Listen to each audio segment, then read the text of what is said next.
It's 5 o'clock, and we will start off with the invocation and the Pledge of Allegiance. The invocation will be led by me, and the Pledge of Allegiance will be led by Commissioner Wilson.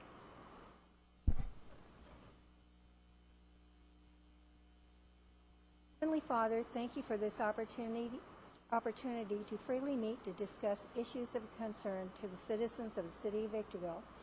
Grant us the wisdom to make decisions that are fair and appropriate for the betterment of our community. We are truly thankful and blessed to live in a country that allows many freedoms.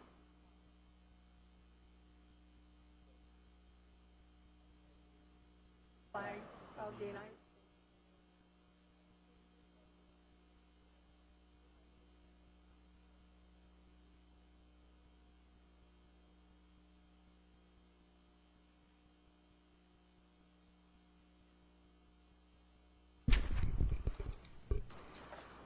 Approval of minutes of November 13th. Move to approve the Planning Commission regular meeting minutes of November 13th, 2013. I'll go ahead and second that.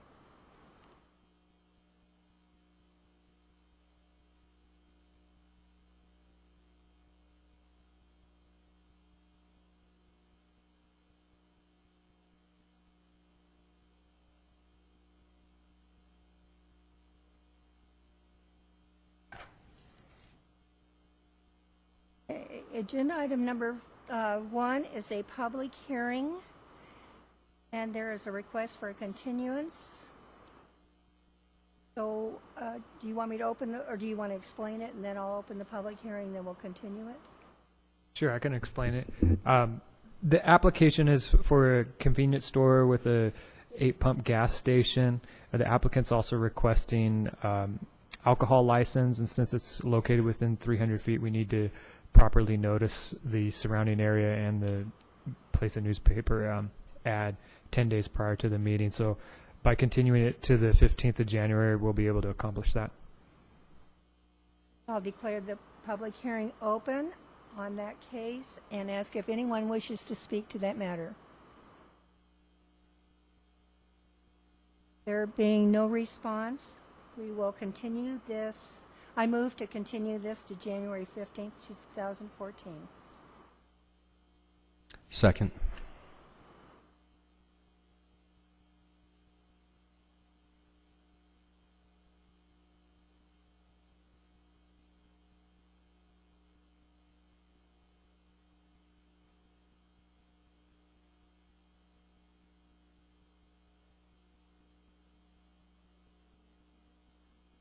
Could we just wait for the end of for that so that Sure. the commissioner could be here? Maybe we should let the applicant know what's going on. The chair would like to abstain from voting on that item, so we're waiting for the third commissioner, Commissioner Smith, to arrive. When he arrives, then we'd like to take your item, but since he's not here, we'd like to hold off on that. We'll push that item back. But then, Madam Chair, I see another issue. I see the applicants in the rear aisle for item number 3. However, I don't see their representative, their speaker, who spoke at the last meeting, here as well. So I'm not sure whether they would be ready to move forward on item number 3. Maybe we can move into the new business items and take care of the rest of the agenda. We'll come back to items 3 and 4. 2 and 3. I'm sorry. 2 and 3, excuse me.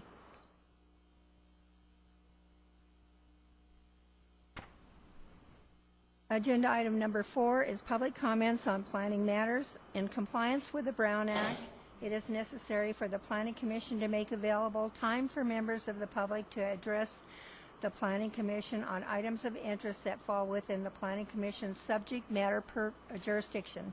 Please limit the length of your comments to 3 minutes. Is there anyone who wishes to speak about any matter that is under our jurisdiction?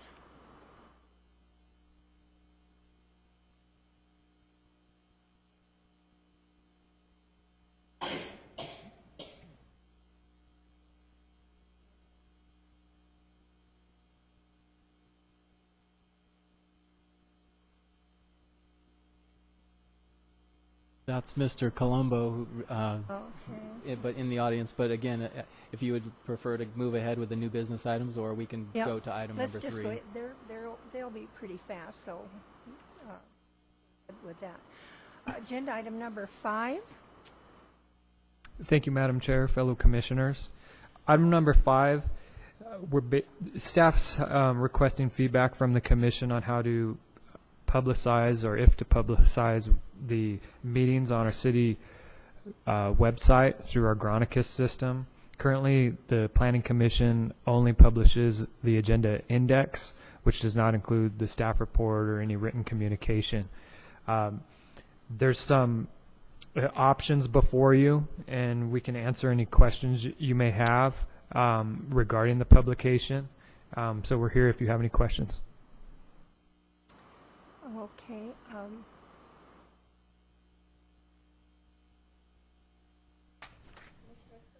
Have any feelings? I don't have any questions. My feelings on it are, I would like to see the agenda and the written material published before the meeting, similar to the way that the city council does it, because a lot of times the agenda doesn't really paint a picture if you're not going to attend to the meeting, but you want to know what's going to be happening, or maybe you think you might need to attend the meeting.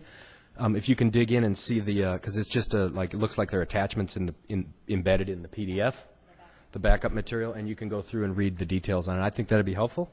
And then I'm also think that number 3 on the broadcasting, I'm in favor of that to publish. All we need is the audio with the screen view of the display graphics. I think that would be sufficient.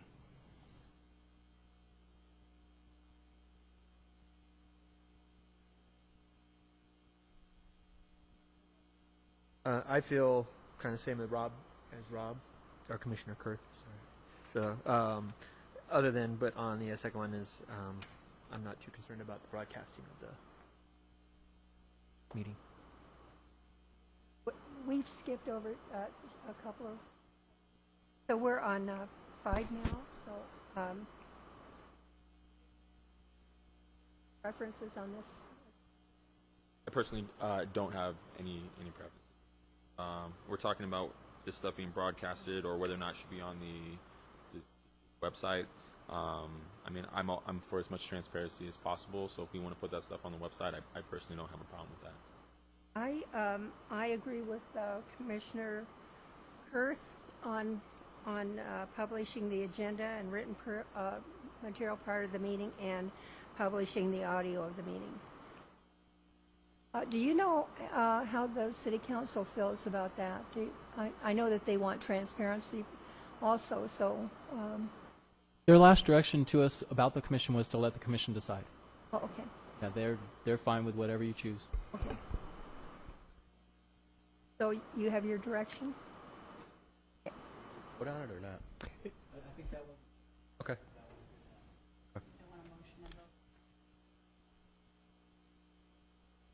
Okay. Okay. To clarify on number 3, would you like it broadcast live or only after the meeting publish the audio? To me, it doesn't really matter. A lot of people, I think, would go back use it as a reference item. City Council does it pretty much live. Live, yeah. If it's no more cost or hindrance to the city, I don't see what the difference is live or if it goes up on the feed 1 hour later. It doesn't matter to me. Okay. I agree. Thank you. Agenda item number 6. Thank you, Madam Chair. Due to the grand opening of the Nisqually La Mesa interchange, there's been some inquiries from developers to start developing some of the vacant pads that are around the interchange. Also, the successor agency to the Victorville Redevelopment Agency owns various parcels in the area, and before we pursue selling these off, there was some discussion amongst staff whether we entertain a master plan for the area. So we mainly wanted to get your feedback answer any questions you may have. If this is something that you want us to pursue, there's various planning tools that we can use to help facilitate shared access, parcel consolidation, master planning of the signage and landscaping. But before we dig in and spend time on this, we wanted to get your feedback if it's something that's worthwhile to you.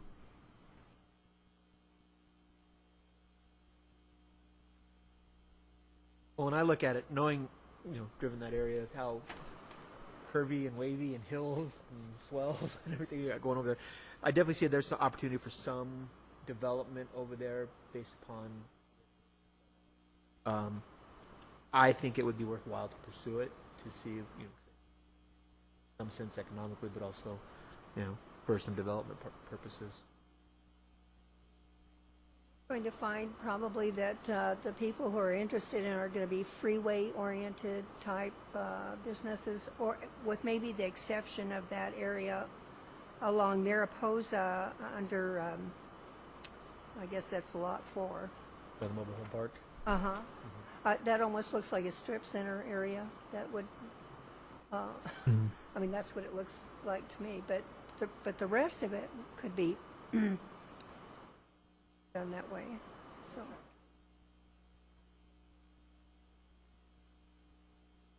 Oh.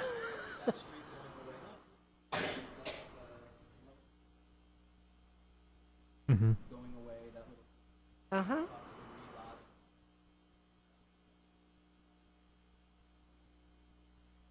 Well, maybe that's a good workshop for the Planning Commission.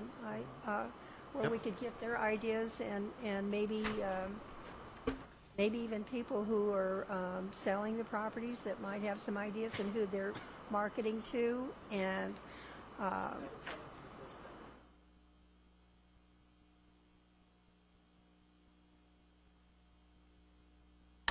So that'd be similar to maybe like that Civic Center specific plan workshops that we've done, except on a smaller scale. Yeah. Oh, I agree. I'd be in favor of that because I'm not so sure that something as small as this demands a specific plan. I'm not even sure how a PUD would come into play on that, so I'd like to look into more of that. But most likely I'd be in favor of some sort of cohesive architectural and sign standards in that area, because we're gonna see anything from restaurants Especially to just all the strip work they've done retail on the- and maybe office, college campus office, things like that. I'll go there, but they can have some kind of unity for that 4-quadrant area. I mean, area, it looks nice. I mean, all the work they've done with both the walls, the rockscapes, and all that. I mean, it looks nice. professional. It yeah. looks very. So, do you have enough direction there? Enough majority saying that go for it. Okay, yeah, that sounds good. I don't think we have to pin it down so much for a specific plan as we have to do, Right. No, it was more of just to start exploring more ideas of how we could do it. okay. Overlay zone or something. Agenda item number 7. Thank you, Madam Chair. This item is kind of a follow-up to a prior commission review. It was an appeal of a metal garage where we brought up the issue of architectural compatibility for these accessory structures. In discussion with our staff, we found that there's an inconsistency how it's applied, mainly because we don't have the opportunity to review accessory structures that are under 120 square feet because they don't require a building permit. So currently our regulations require all accessory structures to be architecturally compatible with the primary building. It doesn't differentiate between one that doesn't require a permit and one that's over 120 square feet that would require a permit. And there's actually an example in here of a code case that we're dealing with right now where someone was cited for having an accessory structure that didn't have a permit, and it's a metal building, and his solution is to cut it in half so it's under 120 square feet. So you'd still have the visual impact a metal structure in front of his fence. He's going to fix that by putting a fence in front of it, but it's a cheap metal one like you'd see on the second page of your report, and that's what his proposal. I'll just cut it in half, and I won't need a permit for it. So we're trying to just get a little direction again from the commission on the three options that we offer there.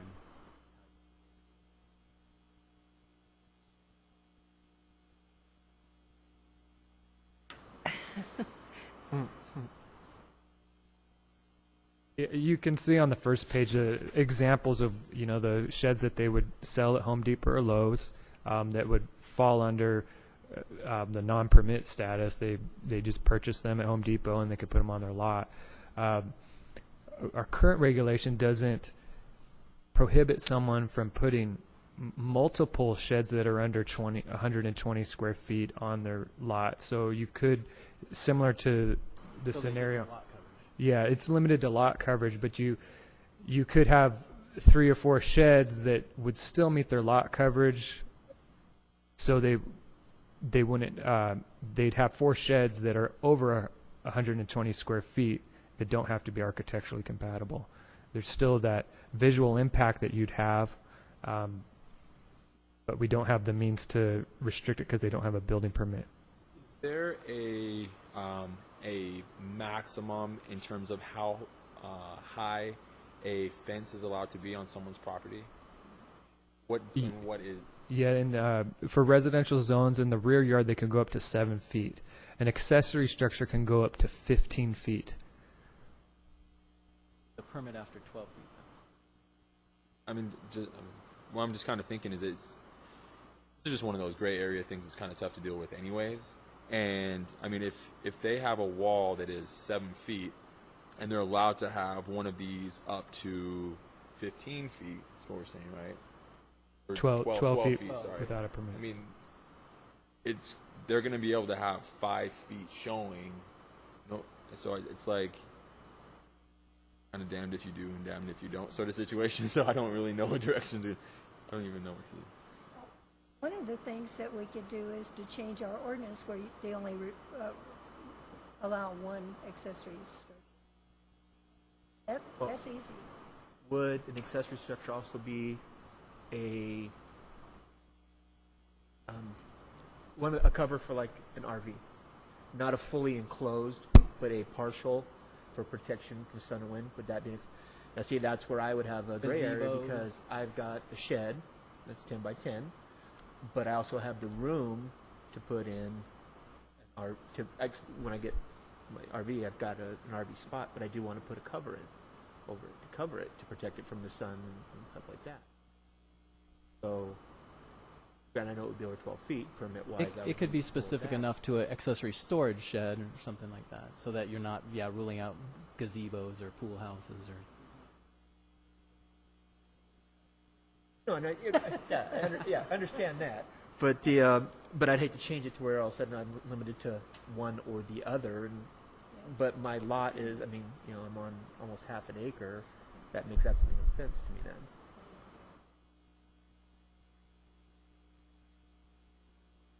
Don't need an answer tonight. If you need more time to think about it, we can bring this back next time. That's fine. Option number 2, I believe, is kind of what we're doing right now, is complaint-based enforcement. That's kind of what we do now. And what are the architectural guidelines in relation to it? It's, I think it says right on incorporate features of the primary structure, but including but not limited to roof pitch, style, building material, and color. It is hard, and even on the ones that we have permits for and that we have to review and look at, we're pretty liberal. We let if it has asphalt shingle and the house has tile, but it still has a matching pitch and color, and they're willing to paint it the color of the house, we let it go. It's we're not trying to be too hardcore on these. So. If the rest of the commission is willing to take another crack at it in the future, I'd be willing to do that as well. And if we do, could we take a quick polling of a few other cities on their how they're handling it in their code? That information. Maybe a few other local cities, and then we can compare and contrast.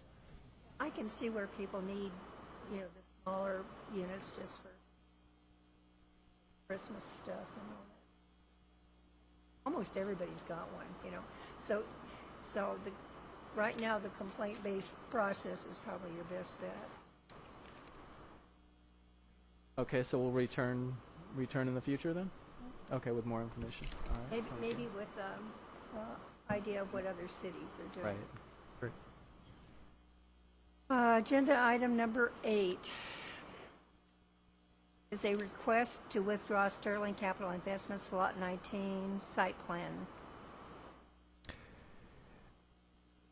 Madam Chair, this proposal from Sterling was approved by the Planning Commission at their October 23rd meeting. It then was appealed by Corey Briggs. He's representing Creed 21. So it was still on the docket for the City Council meeting. In addition to that, the Commission also forwarded some of the issues that had to deal with the authority agreements with Sterling, forwarded that information to the Council and the authority as well. After Sterling's considered these options, they've decided to withdraw their application. They've mentioned to us that they want to come back and refine the specific plan on how it would impact some of the infrastructure improvements and also do an environmental impact report. So we're looking forward to that maybe in the coming year, but right now they're wishing to withdraw their application. I'd like you to take a vote on accepting, just acknowledge acceptance of their letter of, I'll make a motion to accept the, oh wait, you have to, and resolution. Rescinding. okay. Rescinding resolution of P-13-029 and case number PCN 13-00011. Second.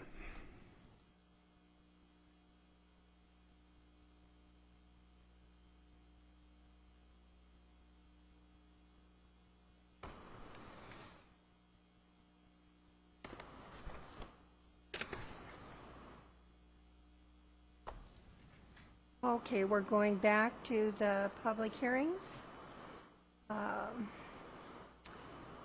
Agenda item number 3. I'm sorry. Yes, Madam Chair and Planning Commissioners, agenda item number 2 is PLN 13020. It's a variance in a billboard relocation agreement to allow for the relocation of 2 existing billboards to new locations on the same parcel. And it's located at the southwest corner of Sycamore Street and Amargosa Road. The applicant is requesting a variance from the billboard regulations and the billboard relocation requirements, specifically that the billboards must be relocated 1,000 feet apart and that they must remove 4 billboards to relocate. Staff believes the Commission cannot make the findings and should deny the relocation agreement and the variance. Thank you very much. I will declare this public hearing open at this point and ask if anyone wishes to speak in favor of this or opposed to this agenda item. Look, hello, Commissioners. I'm Tom Robinson with Vantage One, the applicant. And I know this is a unique situation. I was in front of you a few weeks ago to get the BJ's Restaurant, a national restaurant, approved. And part of the reason for asking for this variance to relocate the billboards, and keep in mind when the billboards are relocated, they're going to be relocated very close to the exact same area, but they have to be moved out of the right-of-way of Amargosa. And the project can't move forward unless the billboards are moved out of the Amargosa right-of-way. And unless they're moved out, I can't do the Amargosa improvements or the Sycamore Road improvements. So I'm caught in the chicken and the egg. The sign company has a perpetual easement on the property. They own it. They don't pay rent. They own it. So they have it forever. And they're not willing to relocate any of the billboards, regardless of what the economic benefit is to the city and jobs and tax revenue. But they did. I finally got them to say, okay, listen, we understand. We think this is a good thing. We'll move our signs further off the freeway in the exact same area if the Planning Commission and the City Council agree to that. I want to hand out a picture really quickly, which I think is a great picture. Brian, the city engineer, took it, and it sort of shows a really good. This is a good picture too. You can that's not the first one is the previous one. You can see, yes, thank you, where the south towards the bottom of the page, the billboard is. You can't really even tell on a picture where it's moving because it's so small. The one where to the north is directly on the BJ's, or just right off the BJ's lot, and it moves just to the other side of the Sycamore Road improvement, which will be the developer myself will be improving, as well as the Amargosa improvements. And this picture is shows something I want to demonstrate.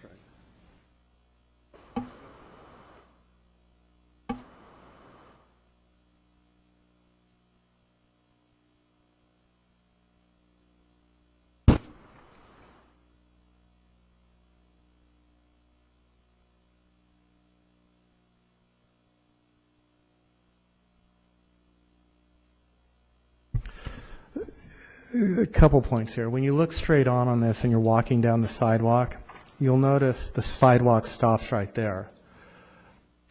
That's if we can't agree to relocate these just slightly to the west, south, and north, then that stays that way. And you can see how the sidewalk stops right there, and that lot will stay like that. And that's one of my points. And if you look at Amargosa, it goes from 2 lanes and jets back out. And this is one of the focal pieces at the end of Restaurant Row, that if it was widened, you can widen Amargosa. There's a couple telephone poles on there, electrical poles, as well as these two. Secondly, when I went to numerous restaurants, national restaurants, because I want to put a good project there. Normally I do a lot of freeway-oriented, higher-end, national-type tenants, and it was the same with each one of them. Listen, we don't want to be at the end. I know it's Restaurant Row. We don't want to be at the end of Restaurant Row. There's an old mini storage, a vacant lot with a bunch of trash on it. We want to have some synergy around us. It'll be good for synergy. So I went to the property owner and said, I'll buy your property. I need to have this to make a cohesive development. And I think it'll help all of Restaurant Row, especially with BJ's coming in, because it gives that solid anchor to that side. And we're already talking to a couple other restaurants to extend it out and other national tenants. BJ's, obviously, I don't think I went into it when this commission approved it, but they're going to bring approximately 175 to 200 jobs. Their projection is $5 million in sales, which a lot of that is taxable, and the property taxes go up, and that's a huge benefit, especially the jobs. And I was caught between the city and the sign company. If I could move the signs myself, believe me, I would not be coming to you to do it. I don't ask cities for funding on my projects. I don't do that. I think if the development doesn't stand on its own, it shouldn't be done. And that's how I've conducted my business for the last 20 years. So without having this variance, BJ's probably does not happen because they want the synergy, and the balance of the project and the additional jobs won't happen either. As well as Sycamore Road, that won't get improved, and Amargosa won't be able to be improved. And at some point in the future, and if you deny it, I'm not going to stamp my feet and go, I'm here, so I'm going to be here in the city regardless. And I understand there's an issue with the billboards, and I understand what the city's issue is with that. But if nothing happens here, it gets denied, we don't have a development, we don't have the jobs, and the billboards stay right there. So at some point when the city wants to put Amargosa through and make it a safer condition and go all the way through, then they're going to have to go back to Lamar and eminent domain it, which is going to cost the city money. You'll come back to me, and I'll give you the land as a dedication. I'm not, but they'll want something for that. And right now, we can solve that problem by just moving it off. And I would appreciate your consideration on this. I think it makes sense. I think it's a problem solved, and I think I'll bring a great development to the project. And I'm here to answer any questions that you may have.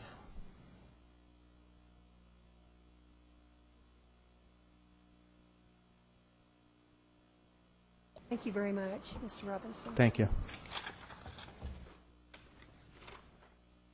Does anyone else wish to speak to this matter? Could you limit your speech for 3 minutes, please? Sure. Dino DeFazio.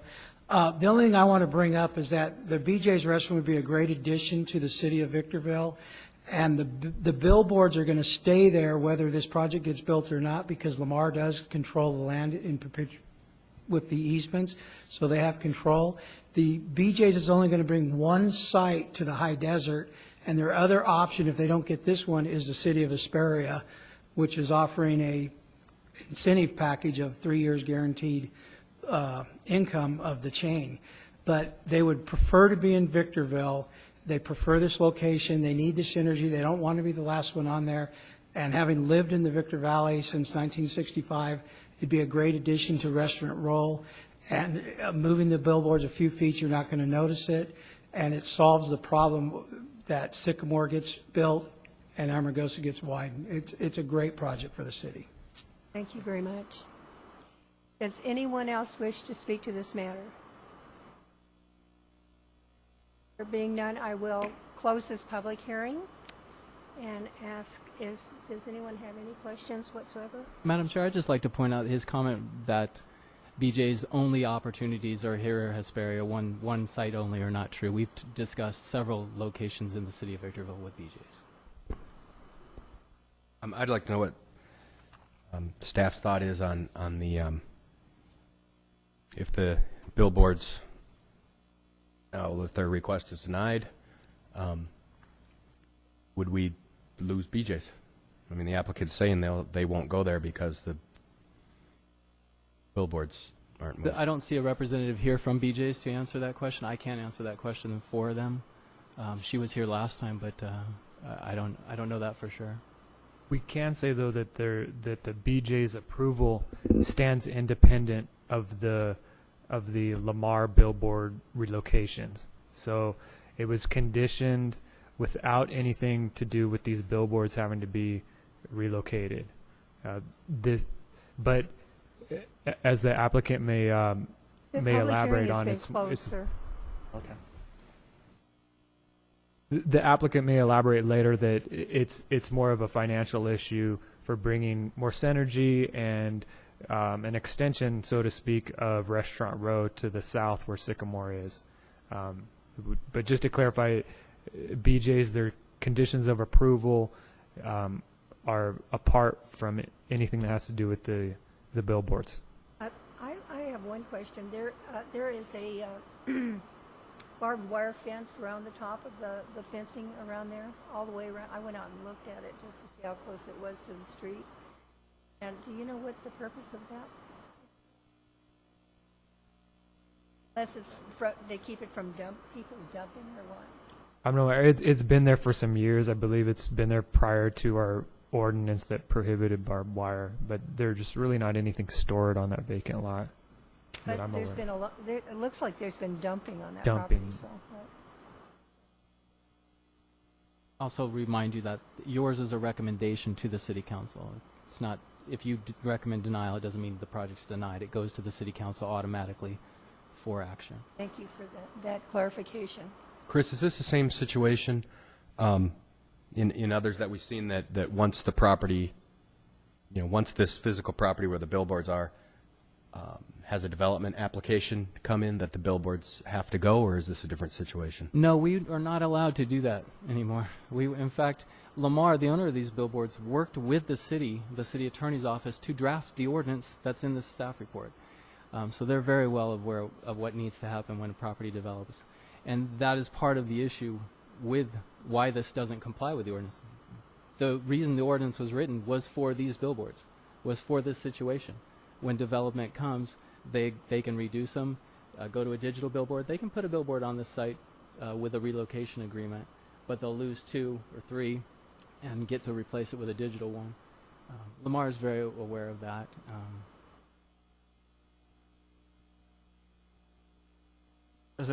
Yeah, a lot of this has to do with what Lamar wants to do as a company. I mean, they have the power to move those billboards if they can elect to digitalize them.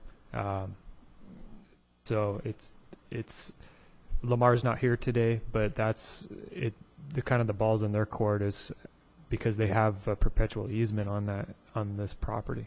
If this is approved, these billboards will be out of the way of development. They'll be out of the way of the right-of-way, and if you were to develop the property in the future, they could be developed with these billboards in place. That wasn't the point of the ordinance.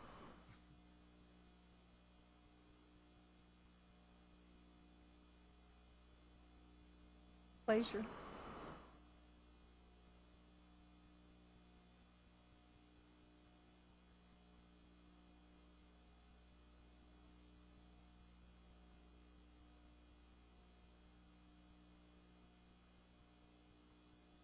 Well, I am going to make a motion to adopt the resolution P13038, recommending City Council approval of the billboard relocation agreement, portion of the case PLN 13-0020.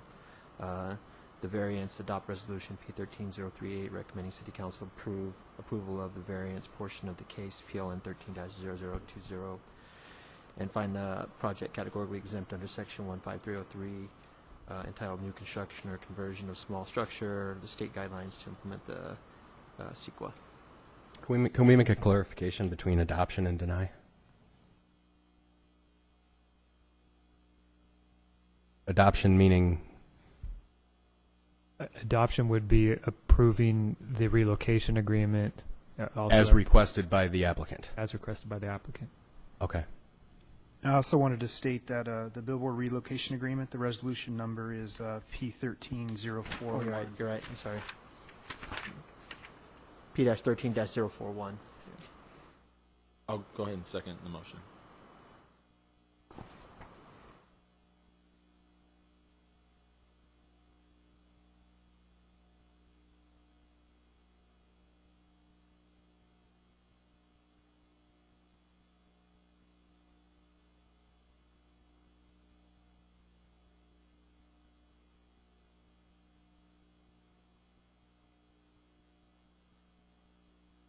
That is, can we approve that? We can't approve that on a 2-1 vote, right? No. So the recommendation, Council with it goes to the city council with a denial. So you have, it automatically goes to the city council. You do not have to appeal it. It automatically goes to them. Scheduled for next Tuesday night. Thank you.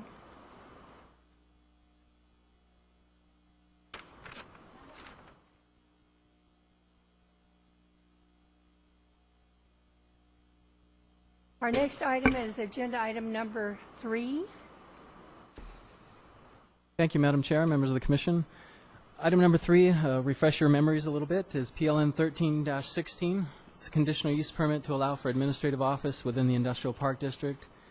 And the reason this needs a conditional use permit is industrial park districts have a little bit stricter setback standards. It's built for mainly light industrial uses, and therefore the buildings don't have as much parking typically. So conditional use permit is a good way to make sure that ensure parking and issues like that are taken care of. At the November 13th hearing, the applicant said that they were not holding services there, that they were meetings of the church. This is an international church, and these are going to be the offices for them, and the meetings at night are to have discussions and stuff regarding the church. Then he stated that they were also trainings, not services, but trainings to teach people how to hold services. So regardless, we provided the definition of assembly use. You have that. We also provided the definition of accessory use, and we did that because his argument that the conference room in an office building is no different than this room that people have conferences and have people come in and have meetings all the time. It's the same thing. No, it's not. The scale of the size of the room is large, very large compared to the rest of the building, meaning that if you hold meetings, whether they're trainings, whether they're seminars, whether they're services, it's all religious based for the church. Even if it weren't, that's the principal use of the building. And that is not a permitted use in this zone. and therefore it's not accessory. Having that scale, that size of a room for meetings, it is an impact on parking. There's not an adequate parking. They park on the street, they park across the street, they park in neighboring parking lots because it doesn't have the parking needed for the services or meetings that they're having. So staff's recommendations remains denial. So the applicant received a copy of your definitions of the assembly and definition of accessory use? I believe so, yes. Those should have been mailed to him. Did you get a copy of that? Okay. Is there any questions? Then I'll declare this public hearing open. And Mr. Colombo, you spoke at the last meeting. Do you, I will give you 5 minutes this time, and I would hope that you would add whatever you need to add that's addition to what you already discussed, okay? Thank you. Thank you very much, commissioners and staff. I appreciate the graciousness of extending this continuance to bring clarity to the definition, and I believe it is the sole intent to get full cooperation from the owner to adhere to the clarification regardless of the architectural design or whatever needs to conform, and to use it and be held to that for the office use. And I would like for you to hear directly from the owner so you know from him that that is his intent. I believe there's a full departure from the original intent from what they bought the building for, and from that departure to use it specifically to the clarity of the definition of office. And that's what we're asking the city to do, whatever we can to make that clarity of use so we may have permission to use it as the minor conditional use, if you would please. Are you saying that without the assembly use? Correct. Because on your application you said there would be no assembly use. That is correct, no assembly. And with Chris and staff, I'd like to even not redefine, but clarify the definition of that room that is in question and bring it to whatever conformance is satisfactory so it may be used as such that is acceptable by the city.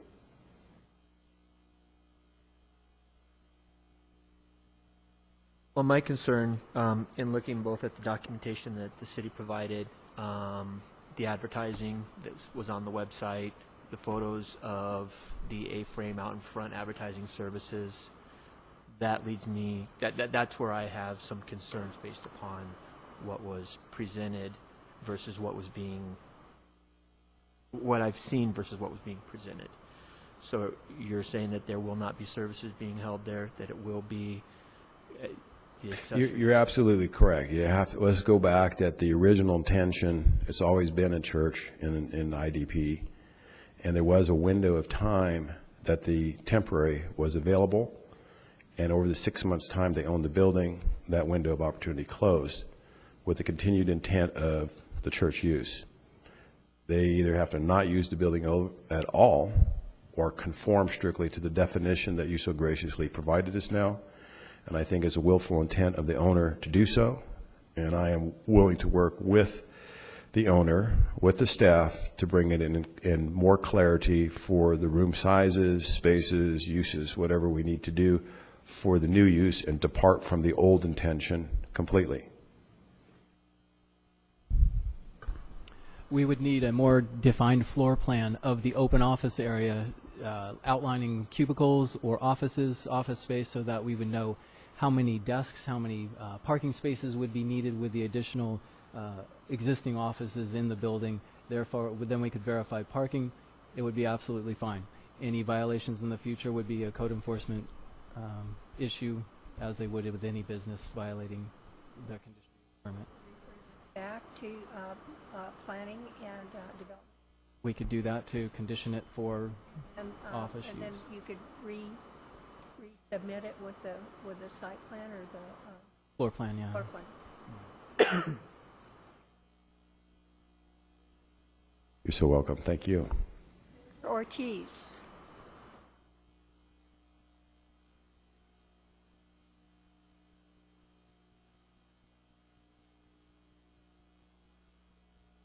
Hello, good afternoon. My name is Edgar Ortiz, and I'm the administrator manager in Pastor of the church. And I want to let you know that we buy this building in a good faith. This building has been a church since day one, and there was never anything else than a church in that building. And that's the reason why we buy it, in a good faith. We went to the city. We came to the city to try to get the permits, the business permit, and to operate as a church. And they told us, you can. First, they sent me a letter saying that all I have to do is return that letter to the city, and they will renew the permit to the church that was there already.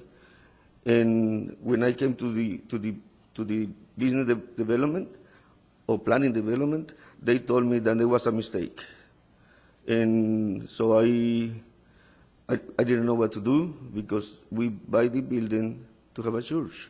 So because that's all has been a church.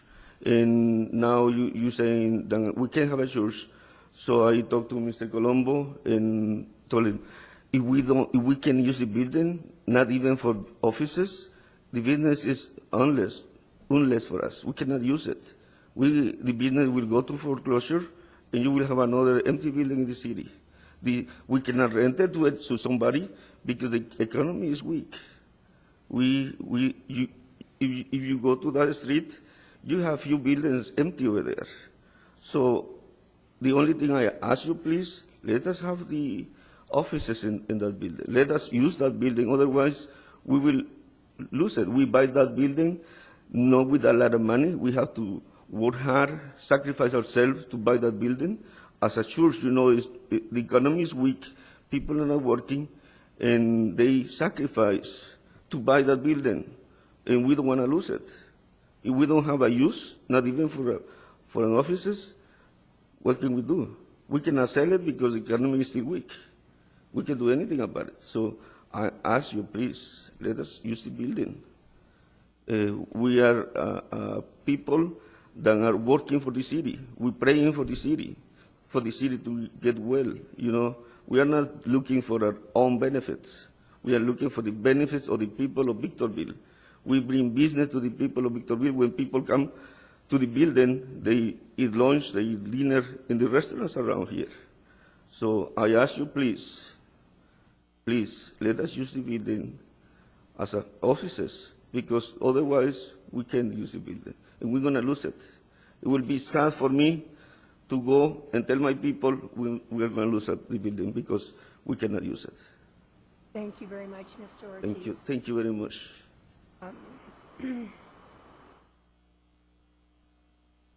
So I think that we should. Well, I don't know whether I should close it first or whether we should. Well, we could vote on what we're going to do then. I'll close the public hearing now if there's no further testimony, and then comments from the commission. But I think that if we refer it back to you, and to have the conditional use permit clarified to Mr. Ortiz's satisfaction. I don't mean to use it for a church, because it's not. We don't want a church in an industrial building anymore. We've had a tough time of getting churches out of commercial, industrial, and they should be in. We were very specific about making appropriate places for it during the general plan amendment cycle, and we spent a lot of time to make it where it would be good for churches. Anyway, I would like to refer it back to the development director, and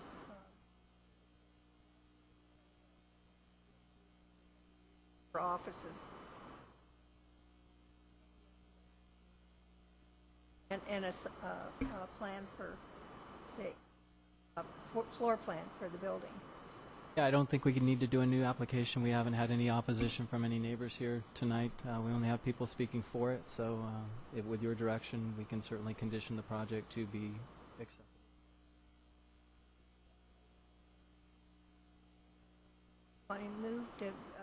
it back to the, The zoning administrator for approval as office use. Well, I'll make a motion to refer it back to the planning board. Clarification on the office use. I'll second the motion.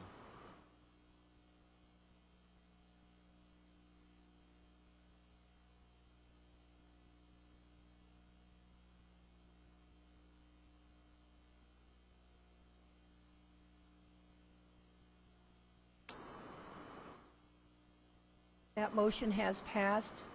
We've referred the matter back to the zoning administrator, so you can work with him. You might make an appointment with him to find out what all of his requirements are going to be, okay?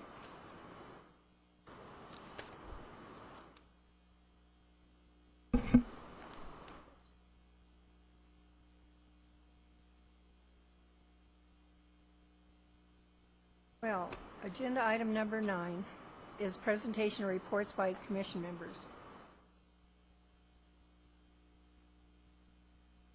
Commissioner Smith. I'm going to go with Smith. Okay, we'll go out of order. No, I don't have anything. Thank you.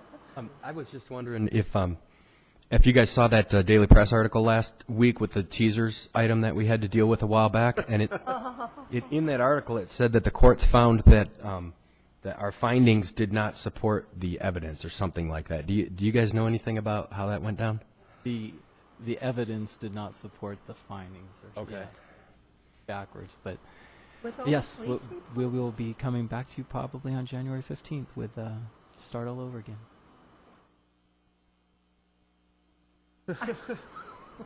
I can't remember if I made that motion or not, but I was just thinking, did I not make enough findings in?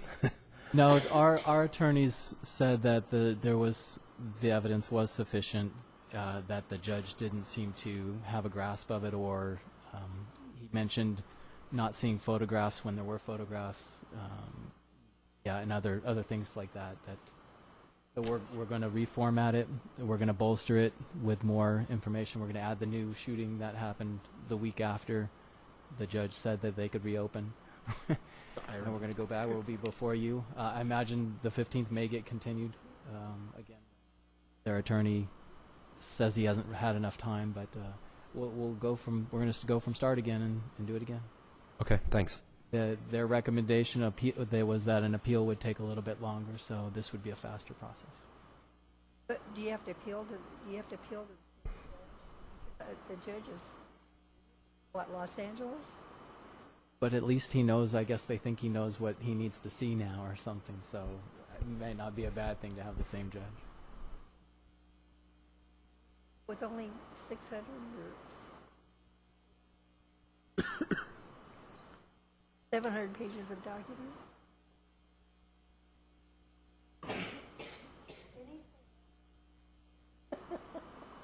I see all the road work going on La Mesa, getting the infrastructure done for the lights.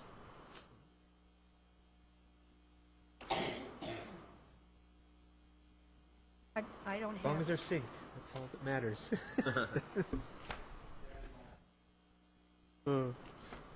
Wireless. And I want to thank you for contacting Public Works. I did.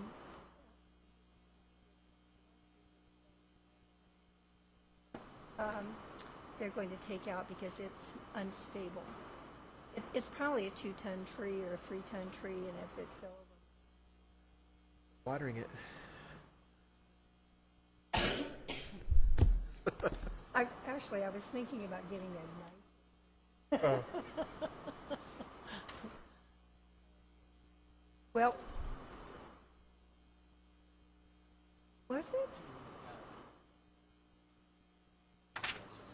Oh, okay. Well, they came in force today. That was very. They're going to take the tree out Friday after next. I like the tree though, but I don't want it falling on my house. No. Okay. So if there's nothing else, then I will adjourn this meeting. Hanging out for Christmas? What are you guys doing? Yep. No trips this year. Yeah. They're here for what, a couple weeks, or? Are you guys staying around? Yeah, we're not going anywhere. We might go Christmas Eve down to San Diego and visit family, but just do a day trip. Yeah. Because it's hard when it falls in the middle of the week.